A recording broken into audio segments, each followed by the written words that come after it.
давненько, не знаю, работали когда-нибудь с проливочками или нет. Прошлись первый слой. Мало. Всем привет, меня зовут Данил, это Цитадель Покраса. Настало время рассказать про проливочку. Я ее использую не часто, не рекомендую использовать и вам слишком часто. Но порой мы имеем дело с маленькими миниатюрами, как вы видите, масштаб здесь всего 1 сантиметр, ну то есть миниатюрка 2, это вот 1 сантиметр сама подставочка. И поэтому здесь особо не разойдешься по теням с переходами моими любимыми, поэтому придется пользоваться проливкой. Ну не придется, конечно, можно подзапариться, но я с лицом запарился, вот. Поэтому считаю, что одежду и металл мы можем покрасить проливками. Ну, пролить, чтобы получить тени. И дальше уже высветлить все до более хорошего уровня. Сегодня покажу, какая проливка у меня есть, какую стоит использовать, и предлагаю нам приступать. Привет всем любителям штативов. Ну что, как вам картиночка? Приятная глазу, да? Ну, я знаю, что да. В общем, как видите, я профессионал в проливках. У меня их всего 4 штуки, 2 из которых пустые. Пустые, и здесь есть. Здесь есть. В общем, если вы ограничены по деньгам, то однозначно стоит купить вот эту проливку. Агракс. Она универсальна под железо, под все что угодно, друзья. Поэтому покупайте эту, точно не промахнетесь. У меня вот была большая, закончилась. Была такая поменьше, тоже закончилась. Вот. И еще одна бюджетная закупка, эти вот две вам вполне будет достаточно. И вот Flashshade. Вот такая проливочка, ее используем для кожи. Сейчас покажу, как конкретно аккуратненько использовать эти две проливки. Именно эту для одежды, эту для кожи. И в принципе вам больше ничего не понадобится. Есть множество других проливок, не знаю, сепия есть там синяя, фиолетовая есть, есть черная, там этот oil, но можете купить и их, они в целом прикольные выглядят, и их можно использовать. Но, опять же, вопрос цены, то есть можно купить две банки с краской, две обычные банки с краской за цену одной вот такой вот проливки. И насколько она вам нужна, я не знаю. Проливку я не особо люблю, поэтому не так много ее использую, чтобы прям было какое-то разнообразие. Ну, можно, конечно, да, в будущем задуматься об этом, но вот этих вот двух вполне достаточно, ребят, чтобы красить почти, не почти все, именно красишь все. И проблем себе не знаешь. Вот.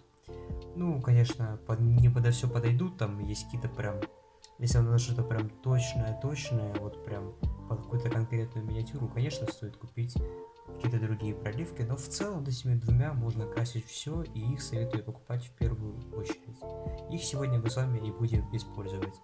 А проливать мы будем вот такую вот маленькую миниатюрочку.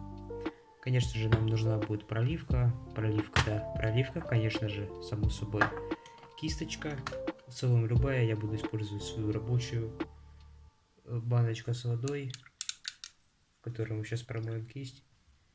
Хорошо вытрем ее, потому что при работе с проливками не нужна влага.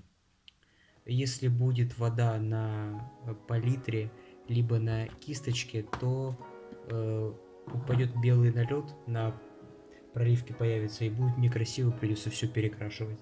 Поэтому мы открываем проливку, и если здесь есть немножко влаги, убираем его. Здесь у меня есть немножко места, давайте вот здесь. Убираем влагу.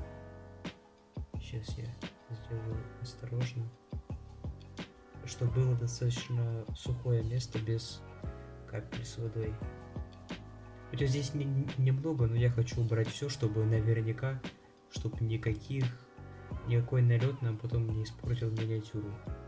Поэтому в этом я очень такой щепетильный. Потому что один раз у меня испортилась вся миниатюра и пришлось перекрашивать там часть миниатюры. Так, то вроде более-менее все убрали. Нет, все же еще есть чуть-чуть сейчас. Так, все. Берем Агракс И прольем сейчас, я вам покажу на примере ботиночек, как работать. Так, воду уже отставил зачем-то, хотя она нам будет нужна сегодня часто промывать кисть. Так, мы встряхиваем, как обычно, как любую другую баночку, проливку.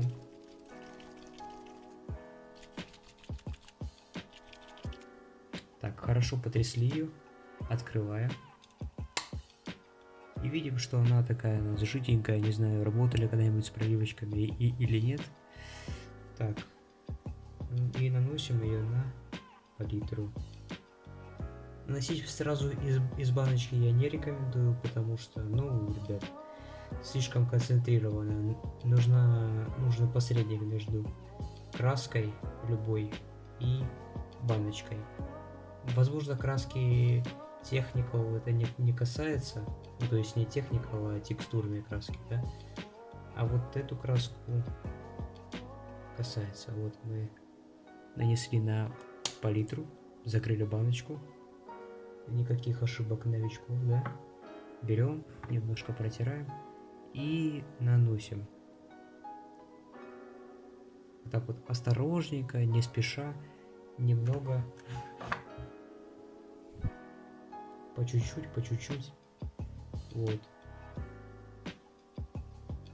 Закрываю все углубления проливкой.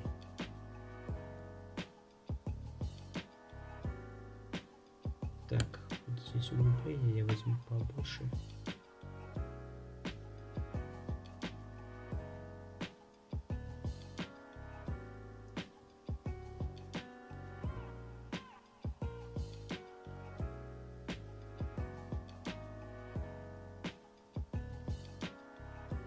И вот так вот мы осторожненько наносим.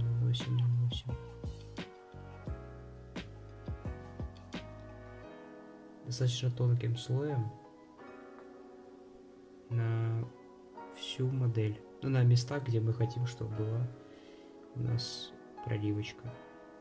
Я наношу на все металлические детали, чтобы создавался еще плюс некий такой эффект состаренности.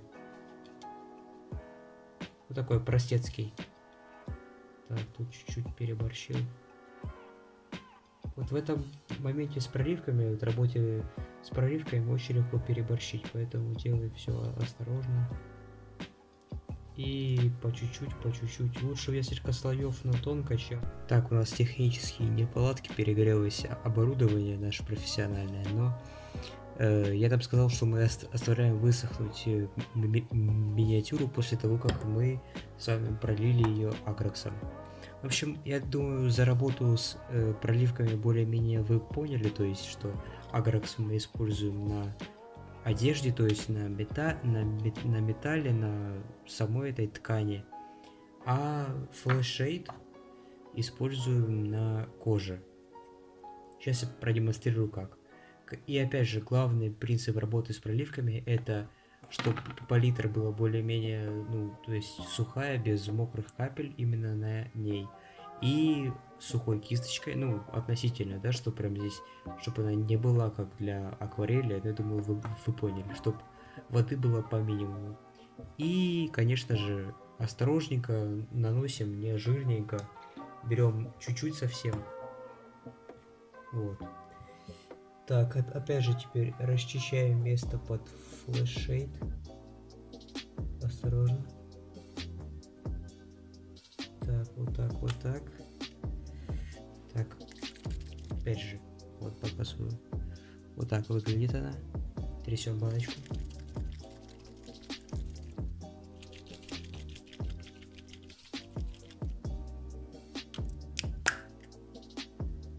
Выглядит она абсолютно так же, то есть такая жидкая краска. Берем.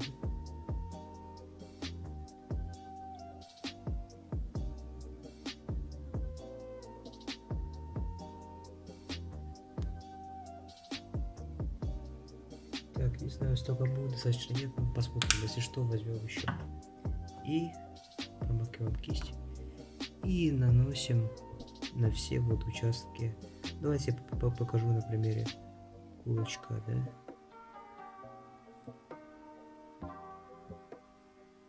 вот так вот во все углубления я наношу более-менее точечно, но в большинстве случаев это не так уж и обязательно. Вот, и вот так вот осторожненько, может даже в несколько слоев, ну, то есть прошлись первый слой, мало, там прошлись еще разочек. Главное тут не переборщить в этом деле, а переборщить здесь, друзья, очень-очень легко. Так, ну что, немножко сюда залезли, это ничего страшного. Там потом я доработаю агрексом вне кадра. И конечный результат этой миниатюры вы можете увидеть в группе ВК или в Инстаграме. Подписывайтесь и смотрите обновление. Так, тем временем внутреннюю часть руки мы покрасили, это выглядит вот так. Так, и теперь красим вот эту часть.